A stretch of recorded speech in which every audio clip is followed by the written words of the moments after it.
जय श्री कृष्ण दोस्तों। जब श्री कृष्ण हमेशा के लिए गोकुल छोड़कर मथुरा जा रहे थे तो पूरा गोकुल आंसुओं में डूबा हुआ था और हर कोई कान्हा को रोकने की कोशिश कर रहा था। लेकिन उस समय भीड़ में राधा रानी बिल्कुल शांत खड़ी थी। उन्होंने कृष्णा के पास जाकर एक ऐसा गुप्त सवाल पूछा जिसमें ब्रह्मांड के स्वामी को भी भीतर आंसू बहने लगे।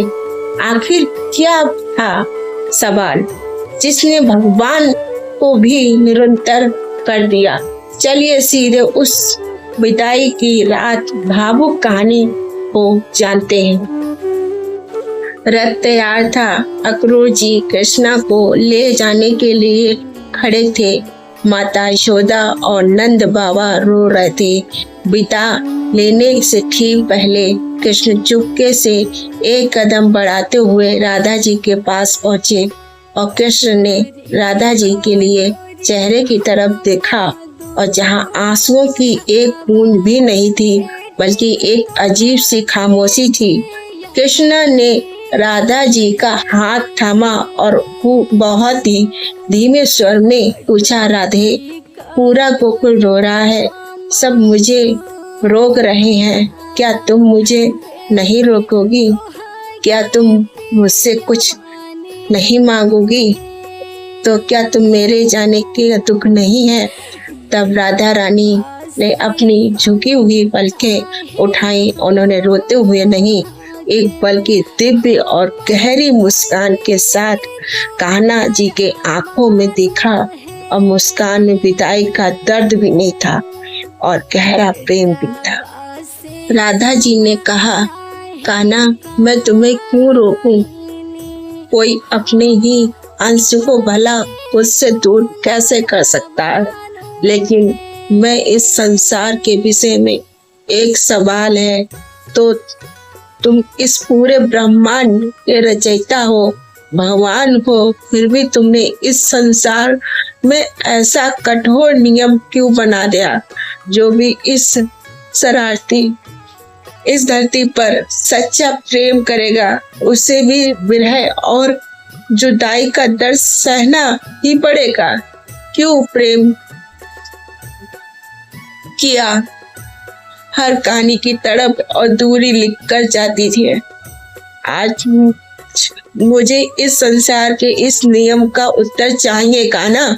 राधा जी, यह सवाल सीधे सीधे कृष्ण के हृदय पर लग गया। जो कृष्ण पूरी दुनिया को इस ज्ञान देते हैं, वो अपनी राधा के इस सवाल के सामने निशब्द हो गए।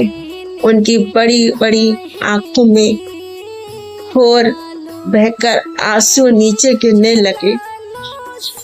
कृष्ण ने अपने आंसू को पोंछे और राधा जी का हाथ सहलाते हुए कहा, राधे, संसार जिसे विरह या जादुई समझता है वो तो प्रेम की सबसे शुद्ध और पवित्र अवस्था है।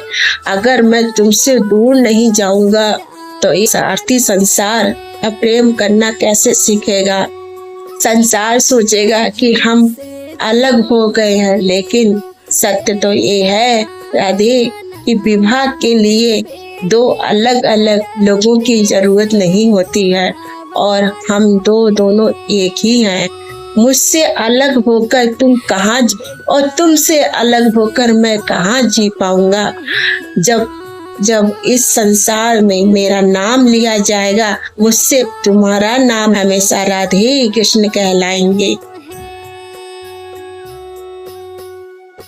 तो दोस्तों, राधा कृष्ण का यह पावन संवाद हमें सिखाता है कि दूरी से कभी किसी का सच्चा प्रेम कम नहीं होता है, बल्कि वो आत्मा का हिस्सा बन जाता है। जीवन में जब भी कोई जुदाई या दुख आए तो समझे कि वह ईश्वर की किसी भी बड़ी लीला का हिस्सा है। अगर आपको राधा कृष्ण की ये विचारधारा और अनमोल विचार अच्छे लगे हो तो कमेंट में जय श्री कृष्णा लिखना मत भूलिएगा और हमारे चैनल में सत्य सारथी अनमोल विचार को सब्सक्राइब करना ताकि ऐसे ही दिव्य विचार आपको रोज मिलते रहें अगली वीडियो में। तब तक के लिए जय श्री राधे राधे।